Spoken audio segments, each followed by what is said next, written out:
Yo, yo, yo, it's your boy Burnard, and welcome back to another episode of the Angry Blerd podcast, where I will be discussing anything nerdy that has caught my eye this week, despite the fact that I am sick. So, let's go ahead and get into it, shall we? We got some details for Season 2 of Peacemaker, which will be out in, 2 weeks?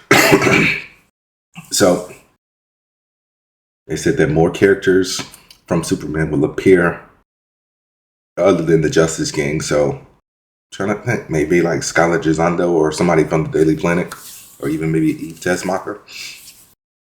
So it says that they're also establishing that there are at least 100 universes in the DCU. Set 1 month after the events of Superman, Peacemaker travels to a parallel dimension where he is a hero and has a better life. This one's an obvious given. The show is not for kids and is more extreme than Season 1. It says it also has James Gunn's soundtrack and includes an Ozzy Osbourne song, a brand new opening dance sequence, which was already discussed. I want to say maybe 6 months ago. The cast chose episodes 1, 6, and 8 as their favorite episodes, but all 3 of those episodes were directed by James Gunn. Michael Rooker is playing an Eagle Hunter, who is basically Eagly's Lex Luthor. So that sounds good. I mean, like I said, when I first saw the teaser trailer earlier this year, I was like, how is Rooker in this? Because he was playing Savant. Well, he played Savant in the Suicide Squad and died. But, parallel Earths and whatnot, so it makes sense for him to be here. Because he already said some people can come back, and if you're going to recast somebody, recast your friends and your family, because Sean Gunn is Maxwell Lord now. When he was Weasel, still is Weasel, coincidentally, since he's in Creature Commandos. And now, I don't remember the character's name in Peacemaker, but he was Savant in the Suicide Squad. So let's see when this season debuts. Oh, so they're showing Peacemaker on TBS. I'm like, why are y'all doing that? Not TBS, USA. Still, you know how much stuff you got to cut out? Because I don't know if, you can drop a couple F-bombs after a certain time. But August 21st. So get ready for the review of that. All right. All of this is going to be tied into HBO Max, whatever you want to call it, Warner Brothers Discovery, Warner Brothers. Next story is simply this. Y'all need to fire David Zaslav because the man came into Warner Brothers from Discovery, 2-3 years ago, was like, we're changing the name to Max. We're cutting this for tax reasons. And basically all that got undone.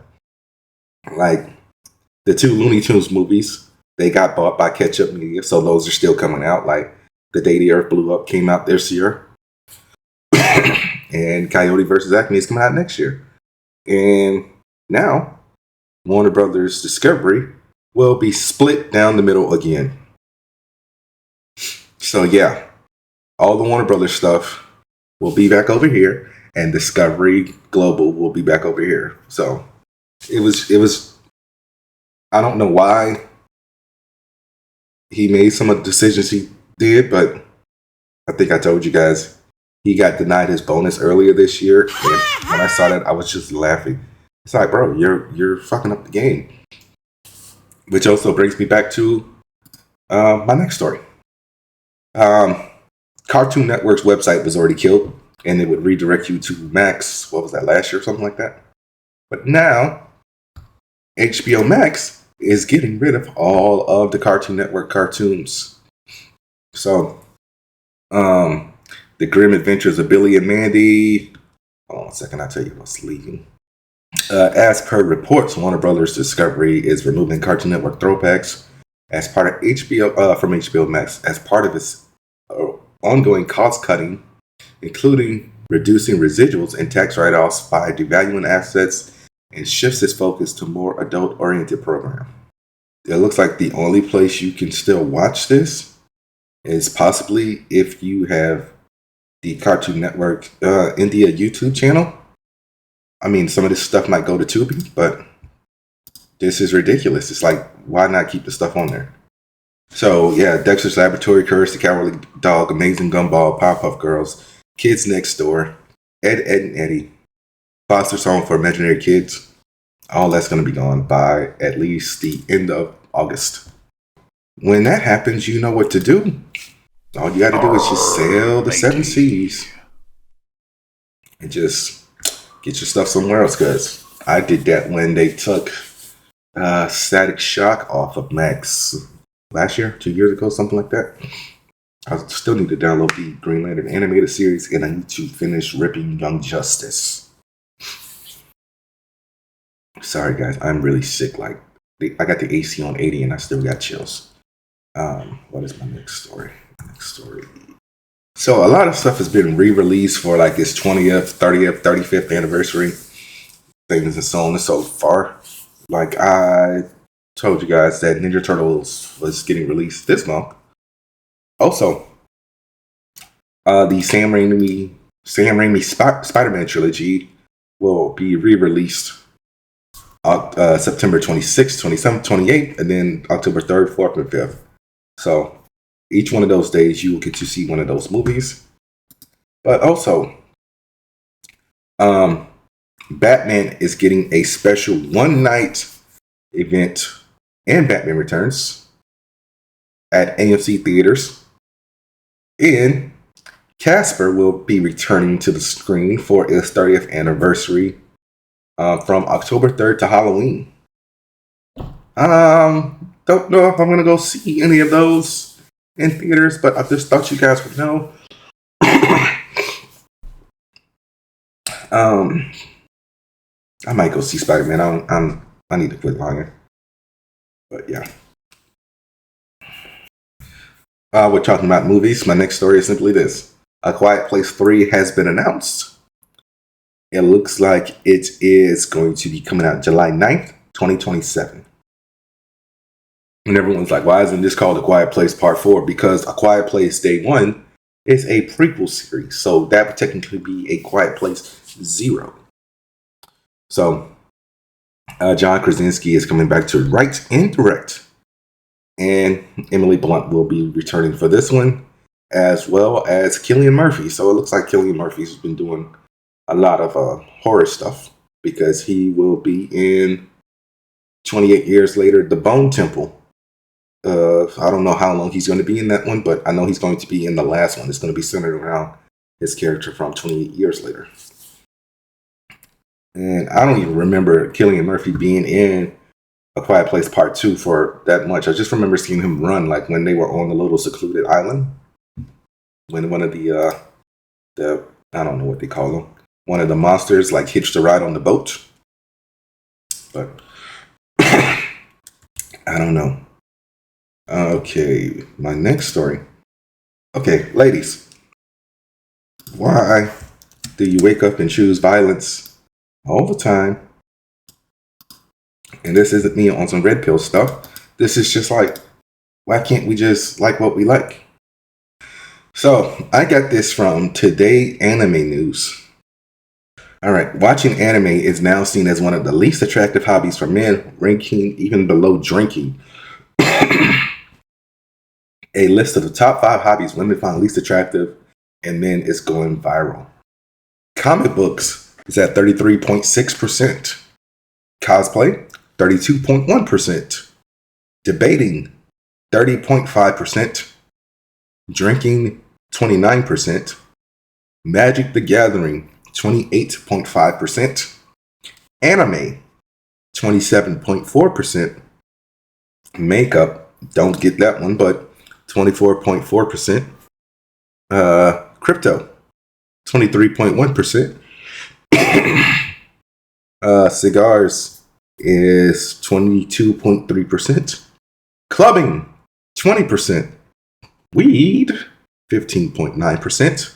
Collecting Funkos, 12.3%. As well as arguing online, tied for 12.3%.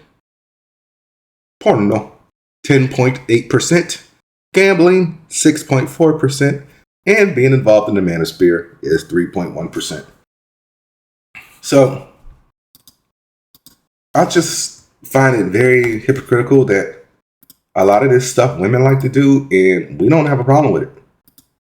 So why is it that, as soon as a guy likes, cosplay, collecting comics, even smoking cigars, it's a bad thing. Some of y'all do the same stuff, and some of y'all do it like 10 times worse. Like, I've seen women get ready for a convention and they just put everything together themselves. They build their suits from scratch. And I'm just like, why can't we also enjoy some of that stuff? It's like, a lot of times when you make a dating profile, you put that stuff in the description.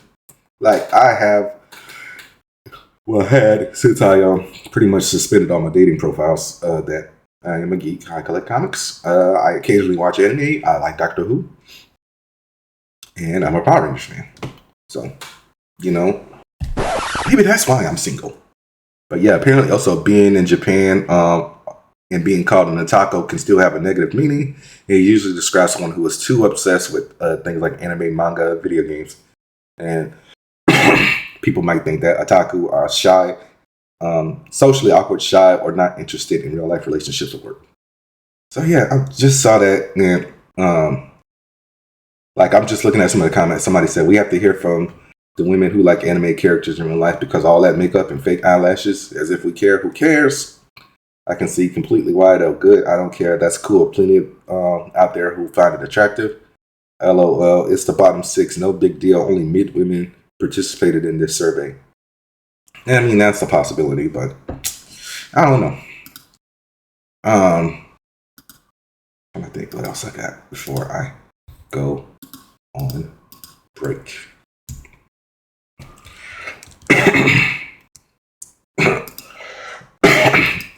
Oh yeah, guys, this is going to be a very short episode because not a lot of news happened this week.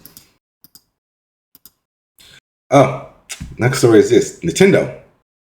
Y'all suck, and I am done with you. All right. So Nintendo has announced that a range of price raises for various OG Switch products in the US, and also warned of price rises for the Switch 2, video games, and Nintendo Switch Online membership may be coming down the line. So these were announced on August 1st. The Nintendo Switch the OG Switch will be going from $299 to $339. Switch OLED going from $349.99 to $399.99. Switch Lite going from $199.99 to $229.99. That stupid alarm clock, the Alarmo, going from $99 to $110. The Joy-Con 2 controllers for the Switch 2 going from $94.99 to $100 even. So Nintendo also made a statement on their website that said pricing of original Nintendo Switch and family systems and products will change in the United States based on market conditions effective August 3rd, 2025.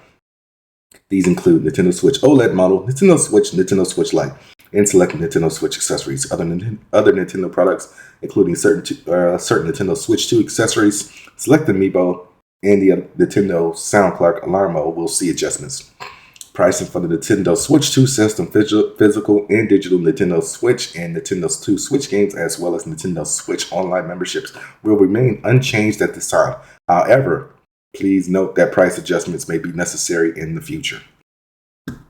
So, didn't Trump just get the tariff situation settled with Japan? And what are the market conditions? Because people are buying Switch 2s. Is it because everyone's not buying a Switch anymore? Or what? It's just like, this is why I'm over Nintendo. Honestly, it's just dumb. You're just being greedy at the end of the day. But, all right, I'm going to take my break and I'm going to make some tea. And I'll be right back. Listen to the ad for Dubby. All right. This episode is brought to you by Dubby. Dubby gives you focus and energy without the crash and jitters. It has no sugar, fillers, or artificial dyes. Mix one packet or scoop into 8 or 12 ounces of water. Stir or shake well. Some powderiness is normal, and it has all the important vitamins. So this has vitamin C, B3, B6, and B12. And it's made from coffee fruit extract. So drink it and go conquer a task, and go to debbie.gg and use my promo code angryblerd10 at checkout to save 10% on your order. That's debbie.gg with promo code angryblerd10. All right. Time for comic previews and merch previews for October. So, got my iPad. Let me go ahead and go to the stuff I selected, which isn't really a lot. Let's start with some Funkos. So we are getting some Dragon Ball GT Funkos. We are getting a Super Saiyan 4 Gogeta for $11.99. We are getting a Super Saiyan 4 and Super Saiyan 4 Vegeta, and we're getting a Super Saiyan 4 Vegeta and Goku. Both of those are $11.99 as well. We are getting some Batman Beyond Funkos. Oh, I forgot Android 17 as well from GT. So long hair with the bangs. But the Batman Beyond ones, we are getting the armored Bruce Wayne from the episode where he had to come save Terry, where he had on the mech suit and almost died. We're getting a Terry McGinnis. So there's actually two separate editions. There's one with the mask on and one without. Looks like you have a 1 in 6 chance to find the unmasked Terry McGinnis. There's also going to be a Blight Funko that glows in the dark. That one's a little bit more, I guess, because of the stuff to make it glow in the dark. That one's $14.99.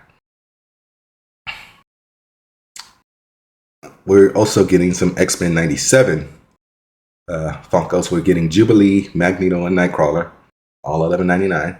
And we are getting a Bastion. So he is a Funko Plus, so a little bit bigger than the rest of them. So that's why he's $14.99. Also getting a Bruce Lee Funko from, I don't know what movie this is supposed to be from, but it's Bruce Lee with the bow staff. All right. And once again, more Back to the Future Funkos. So they have a Doc with the Time Machine Funko for $29.99. And they have Marty and Doc when Doc first sends Einstein back in time with the classic, looking behind with the flames and the license plate spinning. That bad boy is $34.99. And for Back to the Future Part 2, they have the Hoverboard Deluxe Vinyl Kit. Vinyl figure. So this is basically another scene from Back to the Future 2. So this is the scene where Marty is trying to get away from Griff and his goons, and he's on the water. And they're coming at him with the pit bull, and Griff's got his arm wound up because he's getting ready to hit him with the bat. That one's $69.99. And for those of you who are fans of Beetlejuice, you can get Lydia in the Deets house for $34.99. And just in time for the 30th anniversary of Casper, they are releasing Casper by himself for $14.99. So he is a Funko Plus. And a 3-pack of stretchy, Stinky Stretch and Fatso for $34.99. Cat is also being released.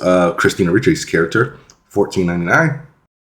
You're also getting some Ghostbuster 2 Funkos, all $11.99. So we got Peter, Egon, Winston, Ray, and Vigo. Trying to think, was that it for... nope, I got a few more. I think I already discussed these, but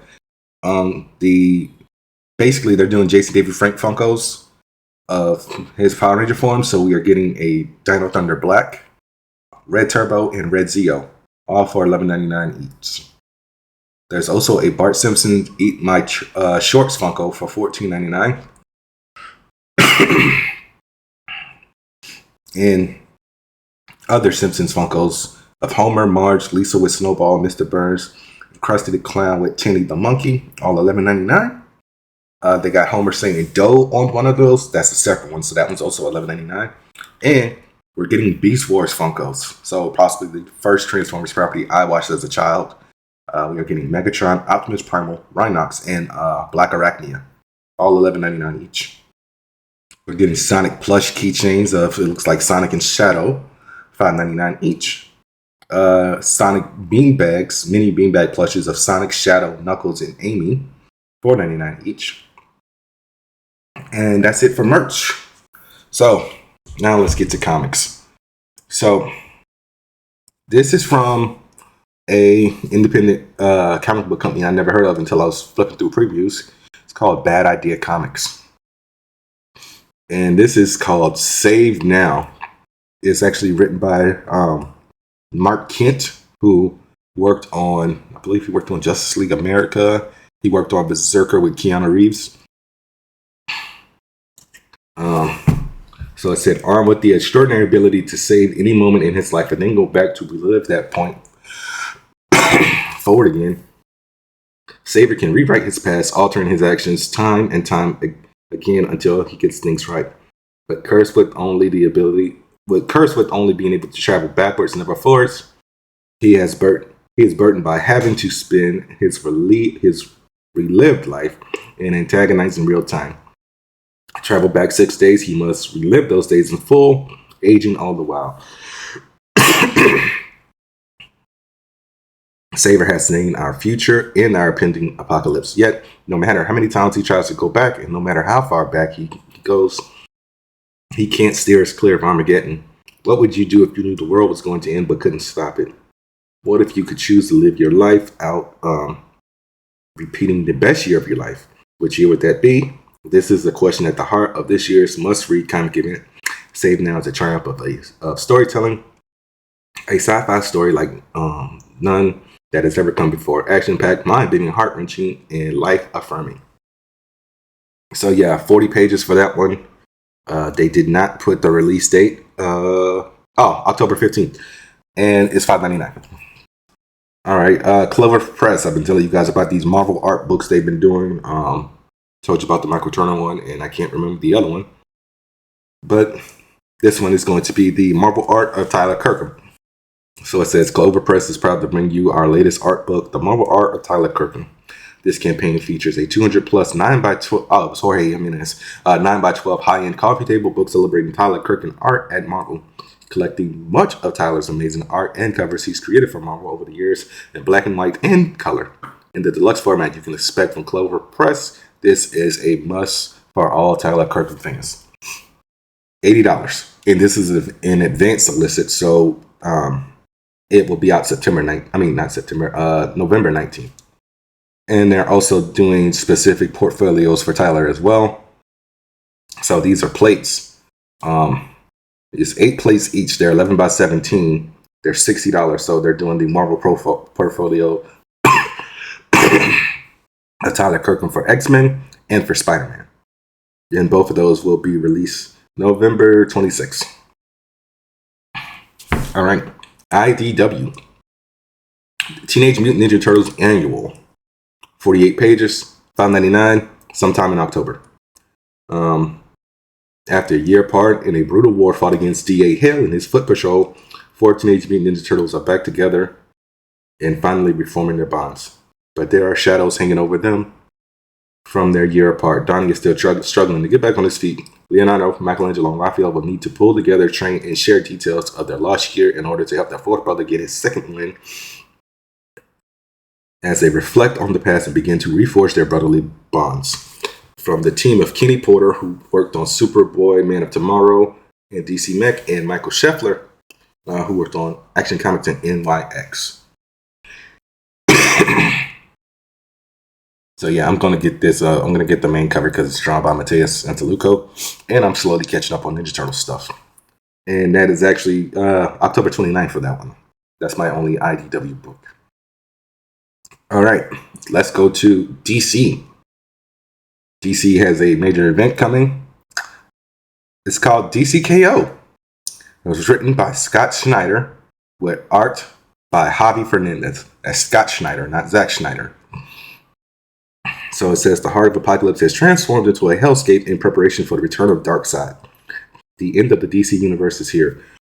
The Justice League's only chance to defeat Darkseid is to enter a deadly tournament, an epic over-the-top battle royale that will surprise you. The world's greatest heroes fight to become the champion to enter the ring against Darkseid. But there's the catch. The closer you get to the heart of Apocalypse, the more it corrupts you, changes you into something dangerous. Which DC character has what it takes to make it to the end? Who is willing to do what it takes to win it all, even if it means taking down their friends and family? You want to go nuts? Oh, you want to get nuts? Let's get nuts. October 8th, 48 pages, $5.99. And there's several variants. So we got an AEW variant, a Darkseid variant, a bracket variant. Mike Del Mundo, Jim Lee, Frank Cho. All right. Justice League, the Omega Act. Written by Joshua Williamson, with art by Yasmin Putri. 48 pages, $5.99, goes on sale October 1st. So this is actually the prologue until Knockout. It says, an oversized prologue to DC's biggest event of the year. Everything since the DC All-In special has been building to this moment. Time Trapper is on the run from Darkseid's Legion, racing through time to learn how to stop Darkseid's conquest. He witnesses how the future is already lost, and the only hope of survival lies with the Justice League. The Time Trapper has plans to save the DCU, but it means making an impossible offer to the League. I really hope they don't kill Booster Gold. The greatest hero you never heard of. Alright. So now, that's it for the main DC universe. Now we're going to jump over to the Absolute side. And with Absolute Evil, issue 1, written by Al Ewing, with art by Giuseppe Comicoli and Stefano Nessi. October 1st, 48 pages, $4.99. So it says, the emergence of superheroes has caught the attention of the world, and it certainly caught the attention of people who run it. Ra's al Ghul, Veronica Cale, Eleanor Thorne, Hector Hammond, and the mysterious Joker have worked at cross purposes until now. But this growing threat requires new ways of thinking and new partnerships. An insidious betrayal from within their ranks is imminent, and if they don't take action, they'll lose control of a planet that was built to be their playground. So, I mean, the only person who I haven't seen yet is Hector Hammond. Like, they teased Joker at the end of the first arc of Absolute Batman, so, and Ra's has been showing up bit by bit. He also threatened to kill Lois. And Veronica Cale's in Wonder Woman, and Eleanor Thorne is obviously in the Flash. Alright. Absolute Batman 2025 Annual. Written by Darren Warren Johnson, James Herrin, and Meredith McLaren. With art by those same three individuals, Darren Warren Johnson, James Herrin, and Meredith McLaren. Some of the biggest names in comics take a turn in the Absolute universe. Darren Warren Johnson and James Herrin tell tales of Absolute Batman's early days. How did Bruce acquire his Batmobile, and what was it like for black mass party animals when Batman first hit the scene? October 29th, no page count is provided or price. It's probably going to be like $6.99, $7.99, something like that. Alright, and that's it for DC. So, Marvel, there's a lot. I'm not going to read the synopsis for all of these because basically they're doing a winter event, which is called X-Men Age of Revolution. It's kind of like the Age of Apocalypse, where basically pretty much almost all the big books are put on hold for this stuff. So one of the ones they got is Age of Revelation Overture, Amazing X-Men, X-Men Book of Revelation, Unbreakable X-Men, Expatriate X-Men, The Last Wolverine, where everybody lost their crap with that cover, Lord Kenny Sabretooth, same thing with that one, Rogue Storm, Undeadpool, Binary, which is a Carol Danvers book, X-Vengers, Sinister's 6, Omega Kids, Cloak or Dagger, Radioactive Spider-Man, Iron and Frost, so that's Tony and Emma Frost, and that's it for the Age of Revelation stuff. So now, we are getting a Fantastic Four Gargoyles crossover written by Greg Weisman, who is one of the creators of Gargoyles, and Enid Balam on art. This is a one-shot. I wish it was like a 4-issue miniseries, but I will. 40 pages, $5.99. Says Gargoyles creator and acclaimed Marvel writer Greg Weisman brings the Gargoyles to the Baxter Building alongside star artist Enid Balam. Danger strikes when the supervillain Diablo learns stone gargoyles may hold the secret to eternal life, but the gargoyles aren't about to let him leech the blood. But the gargoyles aren't about to let him leech the blood of his own. Diablo's not a gargoyle, is he? All right. Fortunately, we got we've got the help of expert Diablo bashers, the Fantastic Four. Plus, Tony Stark and David Xanatos compare facial hair. Marvel's own gargoyle Isaac Christmas bonds with his new kin and more. You won't want to miss this collision of beloved universes. All right.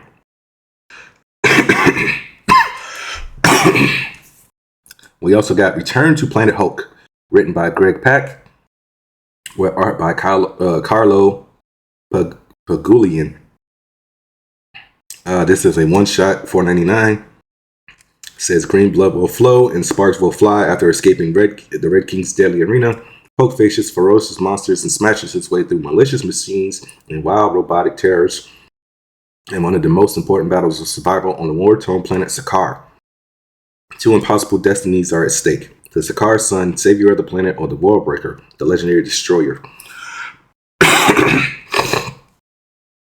Will his rage only fuel the chaos of this alien world? Trust us, you're not going to want to miss out as superstar writer Greg Pak returns to his seminal run in this epic, gripping tale. I really thought it was going to be like a mini-series, but guess not. All right, so it seems like we're getting a lot of one-shots in October. White Tiger Reborn, written by Daniel Jose Older and Cynthia Palano, with art by Moises Hidalgo and more. So it said Eva Ayala is the current wielder of the powers of the White Tiger, bearing the amulet of the power that imbues his hosts with a connection to the mystical power and martial arts and prowess. As Ava returns to her old stomping grounds to protect the innocent, she becomes embroiled in a mystery that forces her to confront her family's murder and convoluted history, linking them to the White Tiger mantle as Ava is brought face to face with Hector Ayala, her dead brother and the original White Tiger. In this special, celebrating Hispanic and Latin American Heritage Month, superstar writer Daniel Jose Older uncovers never-before-seen moments of White Tiger's history and and propels Ava as into a new era as she reforges her link to the Tiger God and makes the mantle her own in this gripping tale. Plus, don't miss out on the debut of Marvel Bram Stoker winner Central Paleo in this action-packed sequel celebrating the legacy of American comics' first Latin superhero. Yeah, I don't know how I'm going to get through this, guys. Because I still got like 3 more stories and 2 reviews. This tea is too hot to drink at the moment. So, 5-issue miniseries written by one of my favorite Spider-Man writers, J. Michael Straczynski, with art by Pierre Perez. And this is Amazing Spider-Man Torn. Said one of the most important Spider-Man writers returns to the Web Wonder. That's right, J. Michael Straczynski is back, but this time he's digging into a very different part of Spidey history. Jump back with us as Peter's college days at Empire State University with Gwen, Harry, MJ, and Flash, but not everything is rosy and happy as a new evil rears its head in a way that's sure to impact Peter's future. 32 pages, $4.99. Spider-Man Noir, 5-issue miniseries, written by Eric Lawson with art by Andrea Broccardo.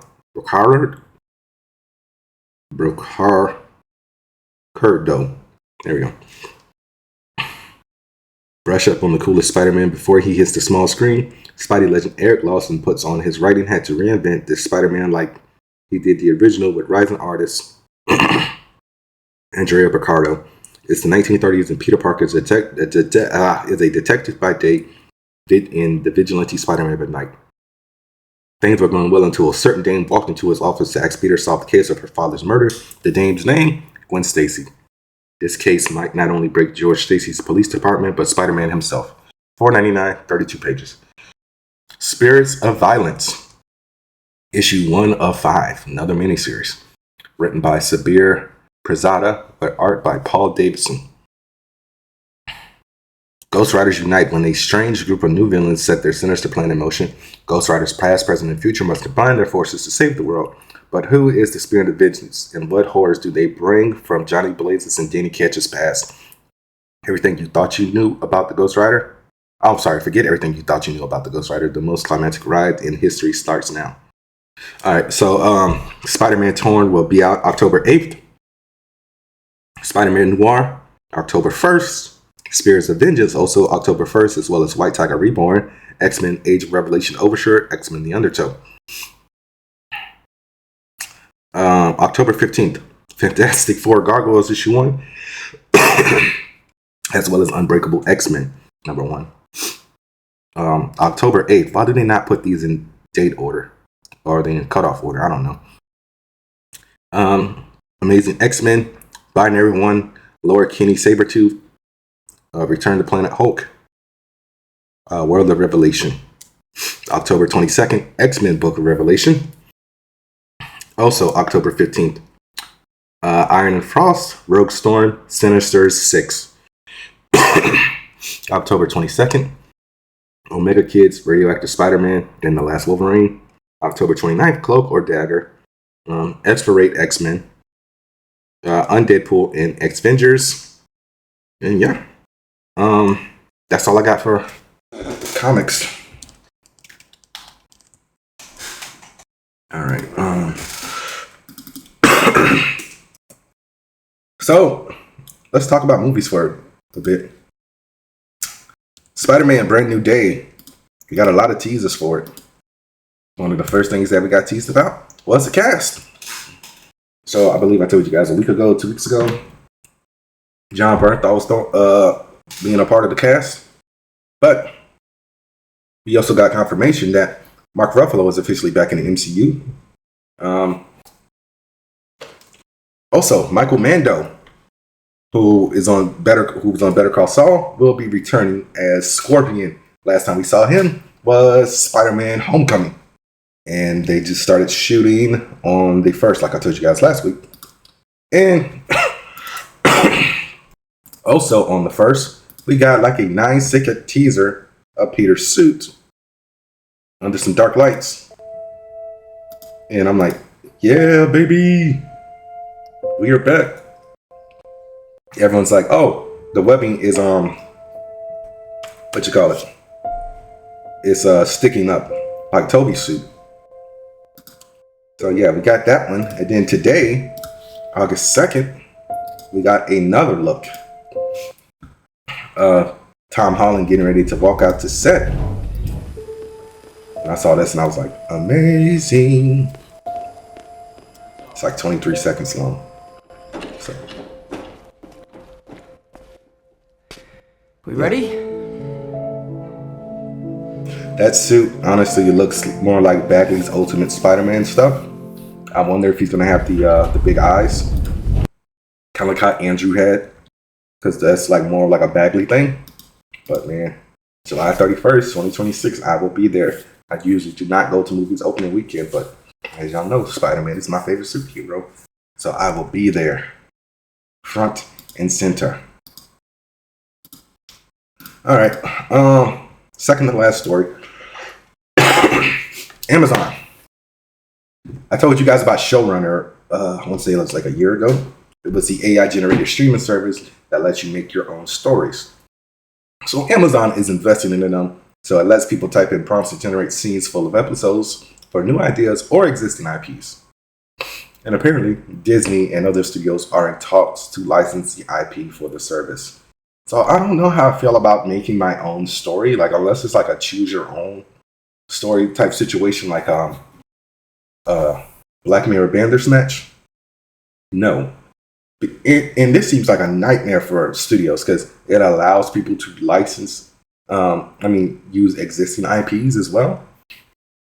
they're gonna have to put like some type of parameter on there where it's like no freaky stuff, but somebody will find a loophole to get around that, like they always do.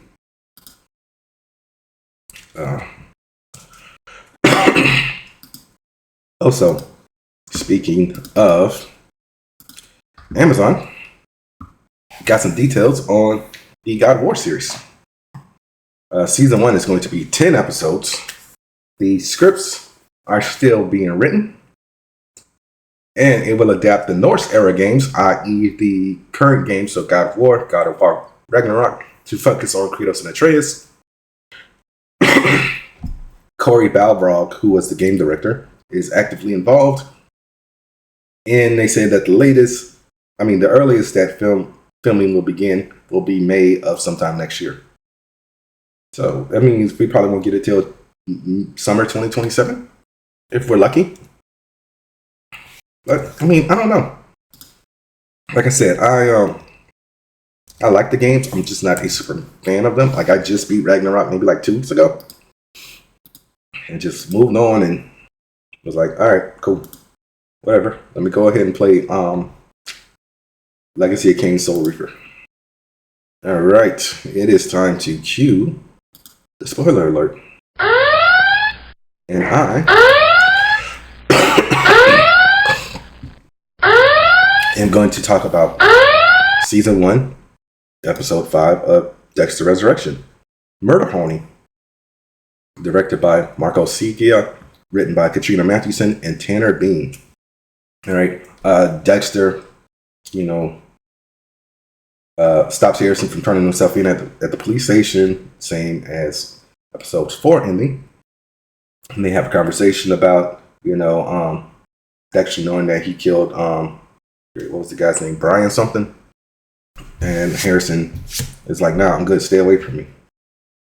Ryan, yes. But he also takes the watch. Meanwhile, Dexter is being conflicted about, being there for his son versus honoring his wishes. So he starts linking up with Mia, and Mia says, hey, you ever want to do a kill together? And Mia reveals that she doesn't just go after sexual predators, but she goes after any man. So Dexter realizes that she's just like all the other serial killers. She doesn't have a code. Dexter sets Mia up to take the fall for Ryan's murder. Also, Peter Dinklage's character Prater does an interview on himself. Also tells Charlie to deal with Mia, and she promises her that Mia will stay in prison, will be comfortable and short. Dexter opens up to his son, and he agrees not to try to turn him into him. And so they start working on their father-son relationship. So I really like this episode. We didn't get a lot of Batista. We got like one scene of him. It was very Dexter Harrison centric, which, that's one of the things I liked about New Blood. And I like that when Dexter was having a conversation with Harrison about the urge to kill Ryan, whatever his name was, the rapist. He told him about a guy who was trying to rape Deb. And we got a flashback to Original Sin. And I don't really have an issue with the direction the show is going right now. But I just wonder, how long is it going to be before Dexter is found out to not be red? That's the bigger question. But yeah, we got 5 more episodes? Yeah, until the end of September. All right. So now I am going to talk about Fantastic Four. The First Steps. Directed by Matt Shakman. Stars Pedro Pascal, Vanessa Kirby, Joseph Quinn, Eben Moss-Backrack, Julia Garner, Sarah Niles, Mark Gatiss, Natasha Lyonne, Paul Walter Hauser, Ralph Ensign. All right, meanwhile, we begin on Earth 828. The Fantastic Four has been operating as the world's protectors for the past 4 years. Sue reveals to Reed that she is pregnant after trying for so long and being unable to conceive. Unfortunately, the good news is ruined by the arrival of Zaslav, who is the Herald of Galactus, also known as the Silver Surfer. She informs the Earth that their days are numbered thanks to the arrival of Galactus, a cosmic entity who eats planets. The Fantastic Four travel off-world to confront Galactus and try to bargain with him, but realizes two things. One, his godlike powers make him impossible to stop, and the only way that they can save their planet is two, giving him Franklin. Why does he want Franklin? Because Franklin is a universal cosmic reality warping super being who he wants to take his place because he is tired of eating. So he forces Sue to induce labor. The group escape from Galactus, but are being traced by the Silver Surfer to the point where they have to put her in a black hole. They get back to Earth a month later with Franklin, and the public quickly turn on them because Reed revealed the truth that they refused to sacrifice their son. Meanwhile, a few days later, Sue goes out of the Baxter building to give a speech about doing everything they can to save the world as a family. And Reed devises a plan to teleport the Earth away from Galactus, but it is stopped by the Silver Surfer. So in a last-ditch effort to save Earth, Sue sacrifices herself and pushes Galactus into the teleporter, which basically killed her. Franklin brought her back from the dead. The Fantastic Four ride off into the sunset as a happy family, and then you get the mid-credits scene of Franklin and Doom. So yeah, that was it. And I'm just like, what's going on? Why is Victor letting him mess with his crunchy face? Because that need to make that make sense. But yeah, I thoroughly love this movie. I like that Johnny was not just an airhead, womanizing ladies man. He still was a ladies man, but he was also smart. Because while everybody else was trying to shirk him off, Reed gave him the boring task of trying to translate some recordings from space, which he did because he is a cunning linguist. And he was able to speak to Zaslav. And eventually got her to turn on Galactus, which I thought was cool. And Galactus is somewhere in the middle of nowhere with Zaslav, so that's going to be a very awkward conversation between those two. But yeah, all in all, like I said, I really didn't have any notes, but I need Marvel to get back to not making their post-credit scene a throwaway, because we don't care about the jingle for the 60s show that is in the movie. I also love the fact that they gave Jack Kirby all the love. They named the universe 828 because his birthday was August 28th. August 28th. And obviously, hopefully this shuts down any rumors about Sue being a slouch, because not true. Sue was a very powerful individual. If you don't know that by now, you better ask somebody. On a scale of 1 to 10, 10 for me. I think this is the second 10 that I've given this year. The first one was obviously Superman. But yeah, love the movie. Didn't have any notes whatsoever. So yeah, guys, that's it. Like I said, I'm sick, so I really don't want to sit in front of this computer anymore. That was another episode of the Angry Blerd podcast. Be sure to rate, review, subscribe. Tell a friend. LoveW.gg. Use the promo code AngryBlerd10 at checkout to save 10% on your order. I actually just ordered some W myself last night. I ordered these s'mores, and I can't remember the other flavor. So maybe next time, well, in the next few weeks, you guys will see me drinking some W on here. All right, peace.